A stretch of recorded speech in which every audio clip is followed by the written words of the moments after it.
현재 시장 부진 원인 짚어볼 게 한두 가지가 아닌 것 같은데요. 무엇보다 북한 소식부터 짚어보겠습니다. 어제 북한이 저희 장중에 속보로 개성공단 입경 금지 카드를 내밀었다라는 소식 전해드렸었는데요. 이후에 오늘은 인민군 총참모부가 군사 조치를 취하겠다라는 담화문을 발표하면서 그 위험 강도를 높이는 듯한 분위기입니다. 북한의 움직임 심상치가 않은 것 같은데요. 고려대학교 북한학과 조영기 교수 연결해서 자세한 상황 한번 들여다보겠습니다. 전화 연결돼 있습니다. 조 교수님. 네, 안녕하세요. 네, 안녕하세요. 군사적으로 정치적으로 뿐만 아니라 주식시장에서도 조금 불안한 영향을 미치고 있는데요. 개성공단 출경 차단 이틀째인 오늘 우리 측 근로자 222명이 귀환할 예정이라는 소식이 들려왔습니다. 통일부가 이날 개성공단 근로자 222명과 함께 차량 137대가 모두 9차례에 걸쳐서 돌아올 예정이다. 이제 이런 내용을 발표를 하면서 긴장감이 사실상 더 고조되고 있는 듯도 한데요. 개성공단 통제를 통한 북한의 노림수라 그럴까요? 그들의 생각은 어떤 걸까요? 예, 북한이 지금, 개성공단,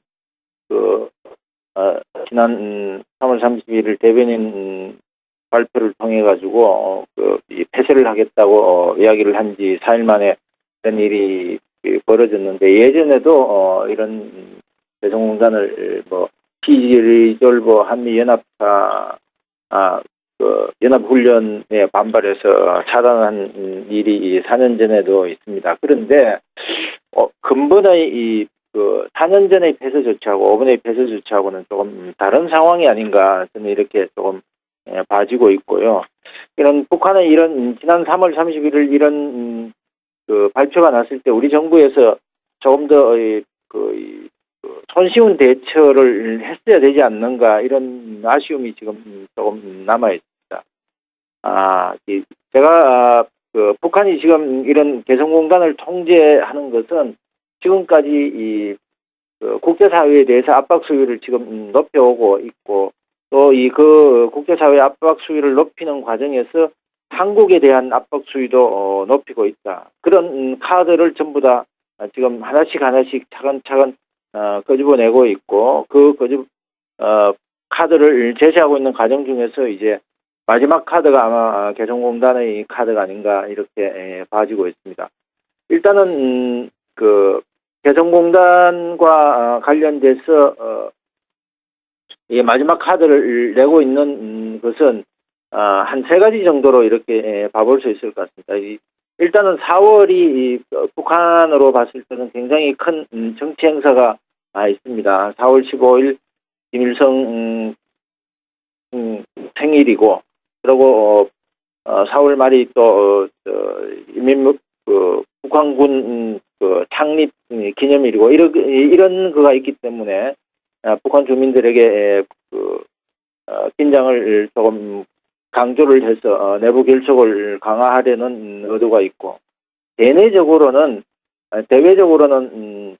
한국과 관련돼서는 한국 사회에서 개성공단이 가지고 있는 의미가 한국 경제 전체의 경제 규모로 봤으면 그렇게 큰 규모는 아닙니다만 개성공단이 가지고 있는 상징성 때문에 한국 사회의 남남 갈등을 조장하려고 그러는 의도가 있다. 그리고 마지막으로는 이렇게 지난 과거의 사례를 봤어도 긴장을 높여서 북한이 원하는 경제적 혜택이나 이런 것을 얻기 위한 대화의 통로로 가기 위한 것이 아닌가 이렇게 생각이 좀 되고 있습니다. 여기서 한 가지 좀 말씀을 드리고 싶은 것은 정부에서 최악의 사태에 좀 대비를 하는 시나리오를 좀 마련을 했으면 좋겠다라는 이야기입니다. 무슨 이야기냐면 공단과 기업에 대한 근로자 대책인데 만약에 북한이 지금 주장한 것처럼 개성공단을 폐쇄했을 때 이거와 관련된 피해를 어떻게 최소화할 것인가에 대한 문제입니다. 얘기는 할 수 있습니다만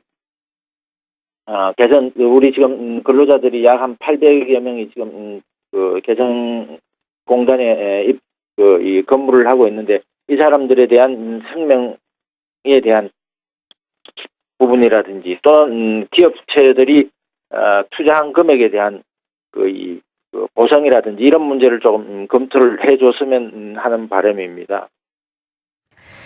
예, 뭐 결국 대화를 위한 마지막 카드라면 그나마 조금 위안이 되는 것 같은데요. 아사히 신문이 발표한 내용이 또 우리를 불안하게 만듭니다. 북한이 동해 쪽으로 미사일로 보이는 물체를 이동시켰다라는 보도가 있었는데요.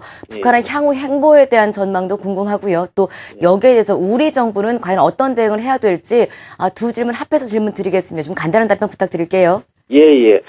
일단은 그 주변국과 이 긴밀한 협조가 조금 필요한 것 같고요. 북한이 지금 아사히 신문이 보도한 것처럼 미사일을 지금 동해안 쪽으로 옮겼다라고 그러는 것은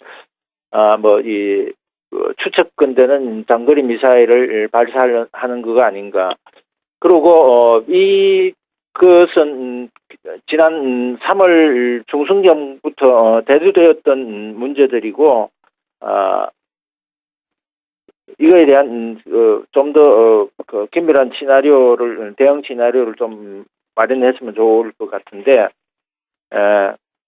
주변국과 긴밀한 협조를 하는 것뿐만 아니라 주변국과 긴밀한 협조를 통해서 북한 동향을 지금부터 조금 더 파악을 했으면 좋겠다라는 것이고, 또 한 가지 제가 말씀을 드리고 싶은 것은 지금까지 우리가 북한과 대화를 해서 과연 얻을 수 있었던 것이 어떤 것이었는가에 대한 우리 사회의 깊은 반성이 조금 있었으면 좋을 것 같다라는 생각입니다. 무슨 이야기냐면 지난 정부의 그 유화 정책이나 또는 표현하기는 싫습니다만 원칙을 지키는 이런 정책을 구사를 했지만 북한의 변화를 유도하는 데는 실패를 했다라는 측면입니다. 그래서 저희가 대북 정책에 대한 기존의 북한의 대화를 통한 방법만 가지고 북한의 변화를 유도한다라는 거에는 한계가 있다. 그래서 새로운 패러다임을 조금 만드는 것이 필요하다라는 생각이 듭니다. 그리고 개성공단과 관련돼서 한 가지 좀 더 말씀드리고 싶은 것은 지금 개성공단은 북한의 이 배타적 행정권이 일방적으로 적용되는 시스템입니다. 이 배타적 행정권이 일방적으로 적용되는 이 시스템을 우리가 어떻게 완화할 것인가. 그렇게 해서 개성공단이 정말로 정부가 바라고 있는 것처럼 국제공단화로 갈 수 있는가. 이 개성공단뿐만 아니라 나진선봉이라든지 또는 북한이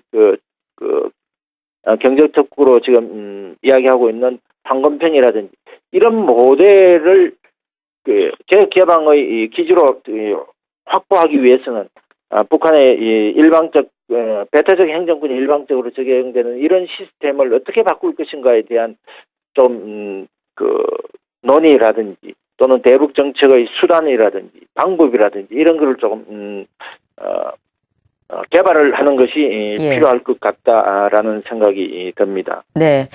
역시나 우리 정부의 방향도 좀 대화를 위한 노력을 좀 해야 될 것이라는 생각이 듭니다. 최악의 상황에 대해서도 한번 좀 대비를 해야 될 것 같고 또 주변국들의 상황도 함께 좀 고려를 해야 되는 필요성이 느껴지네요. 오늘 북한 소식 긴급 진단으로 살펴봤고요. 고려대 북한학과 조영기 교수 함께했습니다. 고맙습니다. 네.